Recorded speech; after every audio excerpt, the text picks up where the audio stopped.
جس نے اپنی بیوی کے پیٹ سے بچہ گروایا، چاہے وہ حمل 10 دن کا ہی کیوں نہ ہو، 15 دن کا کیوں نہ ہو، حمل ٹھہرنے کے بعد گرب کے اندر بچہ ٹھہر جانے کے بعد اس کو گروانا اتنا بڑا جرم ہے، اتنا بڑا جرم ہے کہ بخاری شریف کی حدیث ہے، اللہ کے نبی فرماتے ہیں جس نے دنیا میں اپنے بچے کو اپنی بیوی کے پیٹ سے ابارشن کروا دیا، گروا دیا، اسقاط کروایا، قیامت کے دن اللہ تعالیٰ اس بچے کو ہاتھ دے گا، پیر دے گا، زبان دے گا، آنکھیں دے گا، سر دے گا، یہ بچہ ایک بچے کی شکل اختیار کرے گا۔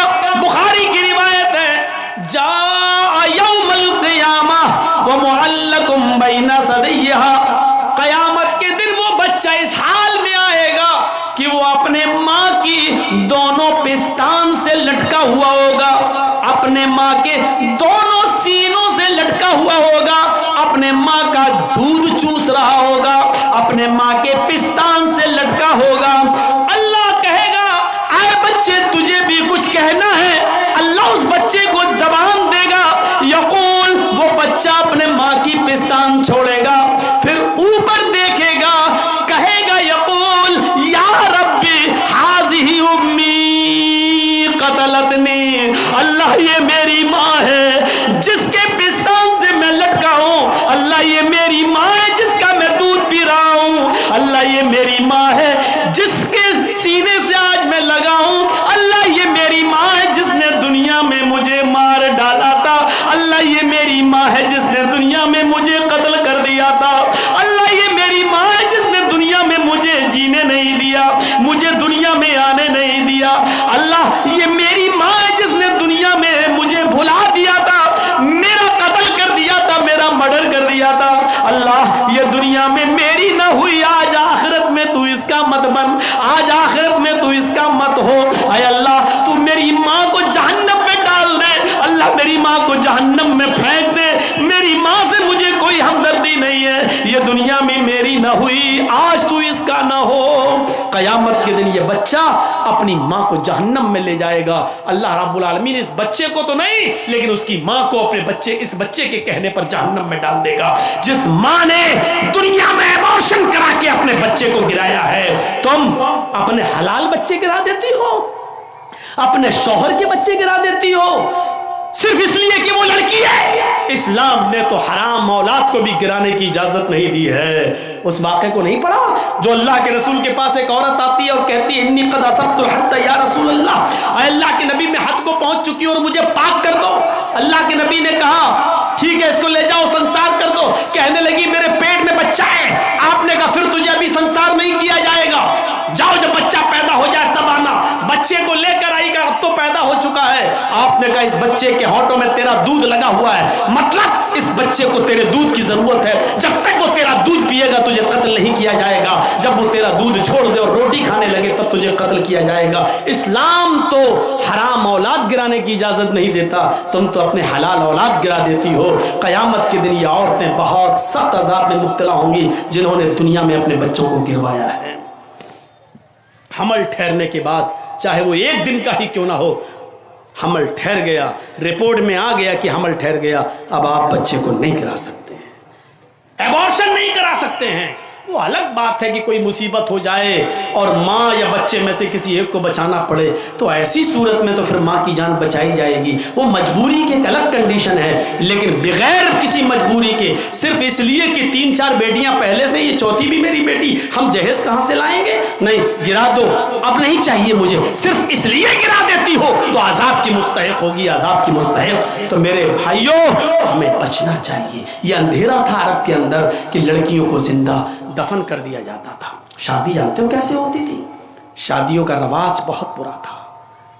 ایک لڑکا کسی لڑکی سے شادی کر کے لاتا تھا، پڑھیے بخاری کتاب النکاح، زمانے جاہلیت کی نکاح پر نظر ڈالیے۔ ایک لڑکا کسی لڑکی کو نکاح کر کے لاتا تھا لیکن اس کے ساتھ رات سوتا نہیں تھا، جس کو ہماری زبان میں بولا جاتا ہے شب زفاف نہیں مناتا تھا، اور جس کو ہماری عام بھاشا میں بولا جاتا ہے سہاگ رات، وہ لڑکا اپنی بیوی کے ساتھ نہیں مناتا تھا۔ شادی کر کے لایا، ودا کر کے لایا، رخصتی کر کے لایا، گھر میں لایا، لیکن نہیں ملتا تھا، بلکہ وہ لڑکا، وہ پتی، وہ دولہا اپنی بیوی کو اپنے دوست کے حوالے کر دیتا تھا اور کہتا تھا کہ لو جاؤ تم اس کے ساتھ اور اس کی شرمگاہ حاصل کرو، یعنی اس کے ساتھ زنا کرو۔ اور جب اس کے دوست سے یہ بیوی حاملہ ہو جاتی تھی، یہ لڑکی حاملہ ہو جاتی تھی، تب پتہ چلتا تھا حاملہ ہو گئی، تب یہ اصلی پتی جاتا تھا اور اپنے دوست سے اپنی بیوی کو لے کر آتا تھا، اور ایسا اس لیے کیا جاتا تھا تاکہ بچہ نیک پیدا ہو۔ بتائیے، ان کے ہاں نیک بچہ پیدا ہونے کا یہ تصور تھا کہ جب تک شوہر شادی کے بعد اپنی بیوی کو کسی دوست کے بستر پہ نہ بھیج دے اور اس سے حمل نہ ٹھہر جائے، تب تک اس بیوی کو اپنی بیوی کی طرح نہیں اپنایا جا سکتا ہے، اس سے ملا نہیں جا سکتا ہے۔ اور یہ اس سماج میں اس لیے ایسا کیا جاتا ہو کہ اس سے بچہ شریف پیدا ہو، تو وہاں کی شرافت آپ سمجھ سکتے ہیں۔ جیسے ہمارے ملک میں ایک دھرم ایسا بھی ہے جس کے بڑے بڑے گرو ننگے رہتے ہیں، مارکیٹ میں ننگے گھومتے ہیں اور عورتیں ان کے پیچھے پیچھے گھومتی ہیں، اور ایک جگہ جب وہ بابا بیٹھ جاتا ہے تو اس کے اوپر سر پہ دودھ ڈالتی ہیں۔ آج بھی یہ پرچلن ہے، اور وہ دودھ جب بہتا ہوا اس بابا کے مشین کے پاس آتا ہے، وہ گرو گھنٹال جو بنا بیٹھا ہے ننگا، جب بابا کی شرمگاہ کے پاس آتا ہے وہ دودھ اوپر سے، تو اس کو کٹورا لگا کے ایسے بھر لیتی ہے، اور وہ دودھ گربھوتی عورتوں کو پلایا جاتا ہے، حاملہ عورتوں کو پلایا جاتا ہے۔ کیوں؟ تاکہ بچہ نیک پیدا ہو۔ اندازہ لگاؤ، مشین کے پاس سے آیا ہوا دودھ اور کٹورے میں بھرا گیا ہو وہ دودھ جب گربھوتی عورت پیے گی تو بچہ کتنا شریف پیدا ہوگا، اس سے آپ اندازہ لگا سکتے ہیں۔ اس کی شرافت کا حال کیا ہے، یہیں سے آپ اندازہ لگا سکتے ہیں۔ تو وہ ایسا ہوتا تھا۔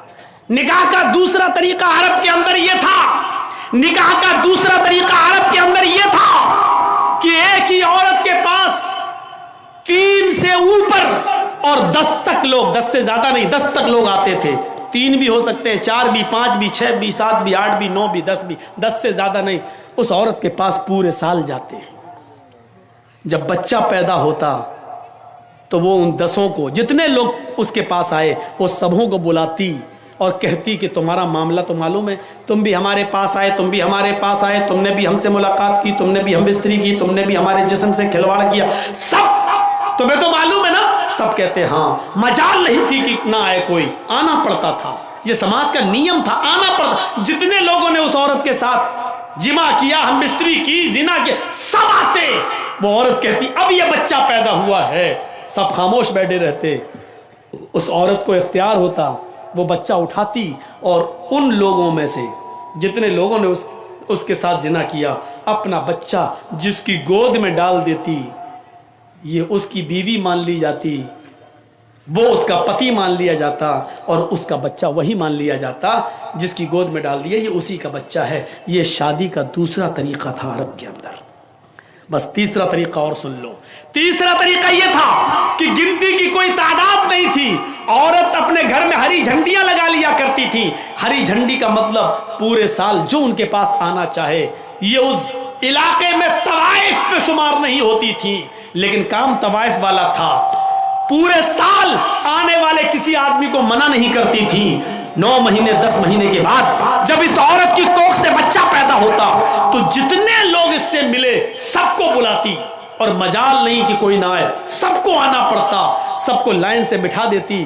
خانہ کعبہ جو پہلے ان کے ہاتھ میں تھا، وہاں قیافہ شناس کو بلایا جاتا، وہ آتا اور اس سے کہا جاتا کہ اس بچے کی شکل دیکھو، ان لوگوں میں سے کس سے سب سے زیادہ مل رہی ہے۔ وہ دیکھتا، چیک کرتا، اور اتنے لوگوں میں جس آدمی سے اس بچے کی شکل سب سے زیادہ مل رہی ہوتی، قریب ہوتی، یہ اس کی گود میں بچہ ڈال دیتا اور اس عورت کو اس کے ساتھ بھیج دیتا۔ یہ شادی کا تیسرا طریقہ تھا۔ محمد اندھکارم ناشم، محمد آئیں گے تو اندھیرا ناش کر دیں گے۔ اب دیکھیے اسلام جب آتا ہے تو زمانے جاہلیت کے سارے نکاح ختم کر دیے جاتے ہیں، اور اسلام نے عورت کو اتنی عزت دے دی کہ اب نکاح کے لیے جب بیٹھ گیا دولہا، پہلی بات تو بارات کا تصور ہے نہیں، اب آ گئی تو بیٹھ گیا تو پہلے لڑکے کا نکاح نہیں ہوگا، پہلے لڑکی کا ہوگا۔ ایک وکیل، دو گواہ لڑکی کے پاس جائیں گے، اس سے پہلے اجازت لیں گے، تمہارا نکاح فلاں کے ساتھ کیا جا رہا ہے، کیا تمہیں قبول ہے؟ وہ دستخط کرے گی رجسٹر پر، اور اس کا دستخط ہی یہ مان لیا جائے گا کہ اس کی اجازت ہے، پھر اس کے بعد لڑکے کا نکاح۔ یہ اسلام نے عورت کو عزت دی ہے، زبردستی کوئی کسی لڑکی کے ساتھ نکاح نہیں کر سکتا ہے۔ کچھ جاہل لوگ ایسے ہوتے ہیں، لڑکی کا نکاح کرنے گئے تو وہاں کہتے ہیں ہاں بیٹا فلاں کے ساتھ تمہارا نکاح ہو رہا ہے، تم نے قبول کیا؟ وہ بیٹھی ہے بیچاری شرم کی وجہ سے، اور یہ زبردستی ارے بولو بیٹا کیا، وہ شرما رہی ہے، اب بار بار کہلوا رہے ہیں بولو کیا، اب وہ بیٹھی ہے بیچاری، اب اس کی سہیلیاں بھی اس سے کہہ رہی ہیں اے بول دے ہاں ہاں بول دے۔ ارے جاہلو، زندگی بھر جاہل ہی رہو گے، پاگل رہو۔ جب حدیث میں ہے اذنھا سماتھا، اس کی خاموشی ہی اس کی اجازت ہے، تو کیوں زبردستی اس سے کہلوا رہے ہو؟ کنواری ہے، باقرہ ہے، غیر شادی شدہ ہے، اس کا زبان سے بولنا ضروری نہیں ہے۔ ایک بار آپ اس سے پوچھئے کہ فلاں فلاں کے ساتھ تمہارا نکاح کیا جا رہا ہے، کیا تم اس لڑکے کے ساتھ نکاح تمہیں قبول ہے؟ بس ایک بار اس سے پوچھئے، وہ خاموش ہو جاتی ہے، وہی اس کی اجازت ہو گئی۔ مت پوچھواؤ زبردستی، وہ خاموش رہتی ہے تو سمجھ لو کہ وہ راضی ہے۔ شرمیلی ہوتی ہیں لڑکیاں، نہیں بولیں گی جلدی، اس لیے بلواؤ نہیں زبردستی، وہ خاموش ہے، سمجھ لو کہ اس نے اجازت دے دی۔ رجسٹر بڑھاؤ اور کہہ دو کہ دستخط کر دو، پڑھی لکھی ہے تو دستخط کر دے، نہیں پڑھی لکھی ہے تو انگوٹھا لگا دے، ہو گیا نکاح، اس کی اجازت ہو گئی، فرشتے کو بھیج کر اس کی اصلاح کر دیتا ہے، نہیں آپ نے یہ غلط کیا، بلٹ اصلاح ہو جاتی ہے۔ تو بنانے والا اللہ جب کسی کو بڑا بناتا ہے تو بنانے والا غلط نہیں ہو سکتا، اور جس کو بنایا گیا وہ بھی غلطی نہیں کر سکتا۔ اس لیے اس عقیدے کو اپنے ذہن میں رکھیے، ہم نے جن کو بزرگ بنایا، چاہے وہ ابو حنیفہ ہو، امام شافعی ہو، امام مالک ہو، احمد ابن حنبل ہو، یا ایکس وائی زیڈ کوئی بھی بزرگ ہو، اس سے انسان ہونے کے ناطے سے غلطی ہو سکتی ہے، لیکن اللہ نے جس کو بزرگ بنایا ہے وہ غلطی نہیں کر سکتا ہے، کیونکہ ان بزرگوں کو بزرگ ہم نے بنایا ہے، اور محمد کو بزرگ اللہ نے بنایا ہے۔ اللہ جس کو بزرگ بناتا ہے وہ غلطی نہیں کر سکتا ہے۔ پہلی چیز ذہن میں رکھیے۔ دوسری چیز یہ ذہن میں رکھیے، انسان جب کسی انسان کو بڑا بناتا ہے تو اس سے بھول چوک ہو سکتی ہے۔ آج سے 10 سال پہلے میرے استاذ نے مجھے کیا پڑھایا آج مجھے یاد نہیں ہے۔ آج ہم نے کسی بچے کو سبق یاد کرایا، کل سن رہا ہوں تو آدھا یاد ہے آدھا بھول گیا۔ کل میں نے 2 گھنٹے تقریر کی، کیا کی آج آدھی یاد ہے آدھا میں بھول گیا، اور کل جن لوگوں نے سنا تھا ان سے پوچھوں میں کیا بولا تو ان کو بھی کچھ باتیں یاد ہوں گی اور بہت سی باتیں بھول گئے ہوں گے۔ یہ اس بات کی علامت ہے، انسان جب انسان کو پڑھاتا ہے تو اس کا پڑھایا ہوا استاذ بھی بھول سکتا ہے، اور استاذ جس بچے کو پڑھا رہا ہے وہ بھی بھول سکتا ہے۔ پڑھانے والے سے بھی بھول چوک ہو سکتی ہے، اور جس کو پڑھا رہا ہے اس سے بھی بھول چوک ہو سکتی ہے، لیکن جب اللہ کسی کو پڑھاتا ہے تو اس سے بھول چوک نہیں ہو سکتی، اور جس کو پڑھا رہا ہے وہ بھی سبق بھول نہیں سکتا۔ اسی لیے قرآن نے کہا ہے سَنُقْرِئُكَ فَلَا تَنْسَى، اے محمد صلی اللہ علیہ وسلم ہم آپ کو ایسا پڑھائیں گے کہ آپ بھولیں گے نہیں۔ سَنُقْرِئُكَ فلا تنسا، جب فعل مضارع پر سین داخل ہو جائے تو اس کو قریب کے معنی میں، مستقبل قریب کے معنی میں کر دیتا ہے۔ سنقریؤک فلا تنسا، ان قریب ہم آپ کو ایسا پڑھائیں بتائیں گے کہ آپ بھولیں گے نہیں. اور حقیقت میں اللہ نے محمد رسول اللہ کو جو پڑھایا, اللہ نے نبی اکرم کو جو پڑھایا, وہ سبق نہ نبی بھولے. اور آج نبی اکرم اس دنیا سے گئے ہوئے 1400 سال سے زیادہ کا عرصہ گزر چکا ہے. نبی اکرم کی پڑھائی ہوئی باتیں آج بھی مسلمان یاد رکھے ہوئے ہیں, اور قیامت کی صبح تک یہ سبق یاد رکھا جائے گا. قرآن جو اللہ نے نبی کو پڑھایا, یہ قرآن نہ تو نبی بھولے نہ ہم بھولے, اور نہ قیامت تک یہ قرآن کو بھلایا جا سکتا ہے. یہ فرق ہوتا ہے انسان کے دوارا بنائے ہوئے بڑے انسان میں اور اللہ کے ذریعے بنائے ہوئے کسی بڑے بزرگ میں. تو یاد رکھیے, اللہ نے نبی کو محمد رسول اللہ کو بڑا بنایا ہے. تو محمد کس کے رسول ہیں؟ اللہ کے. 3 چیزیں, نام محمد, عہدہ رسول, اور یہ رسول کس نے بنایا؟ اللہ نے. یہ 3 چیزیں. یہاں نام آیا محمد. قرآن کریم کی ایک دوسری آیت پڑھی ہے, وہاں اللہ کے نبی کا ایک اور نام آیا, وَإِذْ قَالَ عِيسَى ابْنُ مَرْيَمَ يَا بَنِي إِسْرَائِيلَ إِنِّي رَسُولُ اللَّهِ إِلَيْكُمْ. عیسیٰ علیہ السلام نے کہا اپنی قوم سے, اور جب عیسیٰ نے کہا وَإِذْ قَالَ عِيسَى ابْنُ مَرْيَمَ, مریم کے بیٹے عیسیٰ نے, یا بنی اسرائیل, آئے اسرائیل کے بیٹو, آئے قوم بنی اسرائیل, انی رسول اللہ علیکم, میں تم سب کی طرف اللہ کا رسول بنا کر بھیجا گیا ہوں. میں تم سب کی طرف اللہ کا پیغمبر بنا کر بھیجا گیا ہوں. مصدقا لما بین یدی من التورات, مجھ سے پہلے جو کتاب نازل کی گئی تھی, اللہ نے اتاری تھی تورات, اولڈ ٹیسٹامنٹ میں اس کی تصدیق کرتا ہوں, میں اس کو سچا مانتا ہوں. جو موسیٰ کو کتاب دی گئی تھی میں اس کی پشٹی کرتا ہوں. وَمُبَشِّرًا بِرَسُولٍ يَأْتِي مِن بَعْدِهِ اسْمُهُ أَحْمَدُ, اور میں تمہیں شبھ سماچار دیتا ہوں, گڈ نیوز دیتا ہوں, اچھی خبر دیتا ہوں, ایک ایسے رسول کی جو میرے بعد آئے گا, اس کا نام احمد ہوگا. اسمہ احمد, اس کا نام احمد ہوگا. اس آیت کے اندر ویسے تو بہت سی چیزیں بتائی گئی ہیں, ہر ایک چیز پر ہم نہیں چاہیں گے. پہلی چیز یہ بتائی گئی, عیسیٰ علیہ السلام نے اپنے سے پہلے آنے والی کتاب تورات کا اقرار کیا ہے کہ وہ بھی آسمانی کتاب تھی, اور ایک ایسے رسول کی بشارت دی جو ان کے بعد آئے گا, یعنی عیسیٰ کے بعد آئے گا, جیسس کے بعد آئے گا. اور اس کو کیا بتایا؟ اسمہ احمد, اس کا نام کیا ہوگا؟ احمد ہوگا. قرآن میں یہ نام آیا ہے احمد. محمد اور احمد یہ 2 نام اسپشٹ ہیں, ظاہر ہیں. ایک حدیث میں نے پڑھی تھی, اللہ کے رسول صلی اللہ علیہ وسلم نے فرمایا, اس حدیث کے اندر جو مسلم کتاب الفضائل کے اندر موجود ہے, حضرت جبیر ابن مطعم اس حدیث کے راوی ہیں, فرماتے ہیں کہ اللہ کے نبی صلی اللہ علیہ وسلم کو میں نے یہ کہتے ہوئے سنا. اللہ کے نبی نے فرمایا, ان لی اسماء, میرے چند نام ہیں. اس حدیث کے اندر اللہ کے رسول کے کچھ نام آئے ہیں, چند نام. ان لی اسماء, میرے کئی ایک نام ہیں. ان لی اسماء, پہلا نام انا محمد, میرا ایک نام محمد ہے. وانا احمد, اور میرا ایک دوسرا نام احمد ہے. وانا الماحی, اور میرا ایک نام ماہی ہے. ماہی کا مطلب مٹانے والا, نشٹ کرنے والا. تو اللہ کیا مٹائے گا؟ یمحو اللہ بی الکفر, اللہ میرے ذریعے, میرے دوارا ناستکتا کو, کفر کو مٹائے گا, گناہ کو مٹائے گا. وَأَنَا الْحَاشِرُ, میرا ایک چوتھا نام حاشر ہے, جمع کرنے والا, اکٹھا کرنے والا.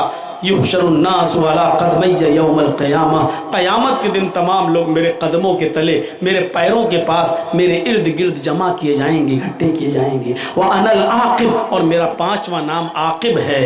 عاقب کا معنی کیا ہوتا ہے؟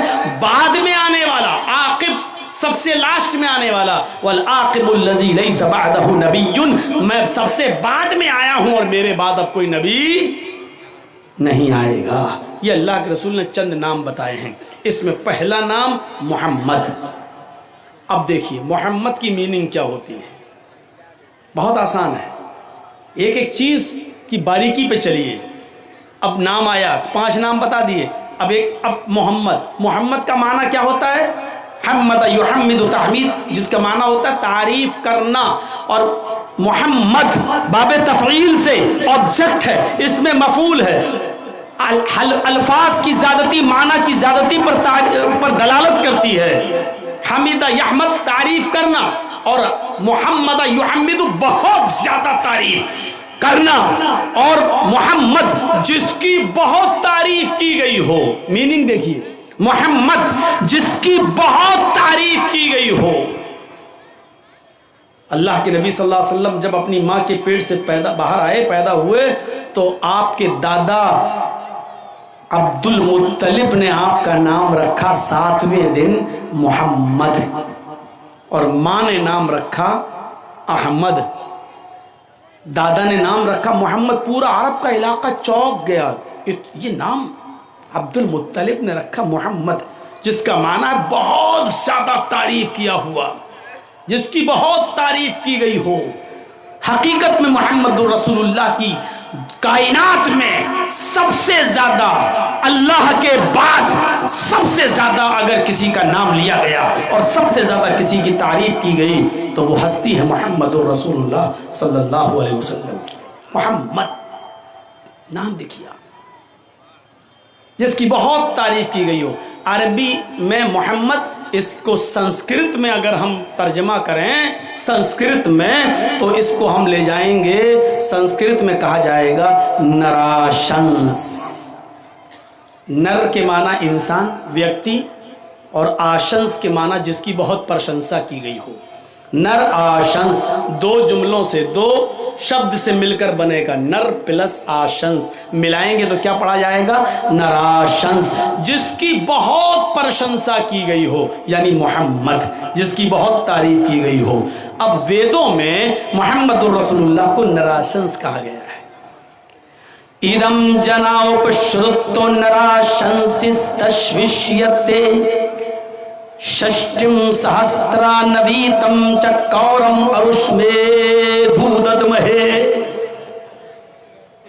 اس سے زیادہ اسپشٹ کوئی منتر ہو ہی نہیں سکتا، جس نے محمد کو نراشنس کی شکل میں پیش کر دیا ہے۔ صرف لینگویج الگ ہے، زبان الگ ہے، لیکن چیز ایک ہی ہے۔ اور ایک ایک لفظ پر غور کیجئے گا۔ ادم حرف ندا، آئے، ادم آئے، جنا، ادم جنا، ایک شبد کی میننگ میں کہیں غلطی ہو تو پوری اجازت ہے کیس کر سکتے ہیں آپ ہمارے اوپر۔ ادم آئے، جنا جنتا، لوگو، گویا کہ عربی میں اگر کہنا ہو آئے لوگو تو اس کے لیے کیا کہا جائے گا؟ یا ایھا الناس، اے انسانوں، ہے لوگو۔ ادم جنا، آئے لوگو، اپ شروع، غور سے سنو، اپ شروع، اپ مانی نیچے، شروط مانی کانوں کے نیچے سننا، کانوں کے نیچے سنو، کیا مطلب ہوا؟ کبھی کبھی آپ بولتے ہیں نا لگائیں گے تھپڑ کان کے نیچے، تو کان کے نیچے لگانے کا مطلب کیا؟ زوردار۔ اپ مانی نیچے، بولتے ہیں نا مکھ منتری، اپ مکھ منتری، مکھ منتری کے نیچے، پردھان منتری، اپ پردھان منتری، یعنی پردھان منتری کے نیچے، ادھیکش صدر پریزیڈنٹ، اپادھیکش، اپ ادھیکش، ملائیں گے تو کیا پڑھیں گے؟ اپادھیکش، ادھیکش کے نیچے۔ تو اپ مانی نیچے، شروط کانوں کے، کانوں کے نیچے سنو، مطلب غور سے سنو۔ اور کوئی چیز جب یہ کہا جائے غور سے سنو تو اس کا مطلب یہ ہے کہ وہ بہت ضروری ہے، بہت امپورٹنٹ ہے، بہت مہتوپورن ہے۔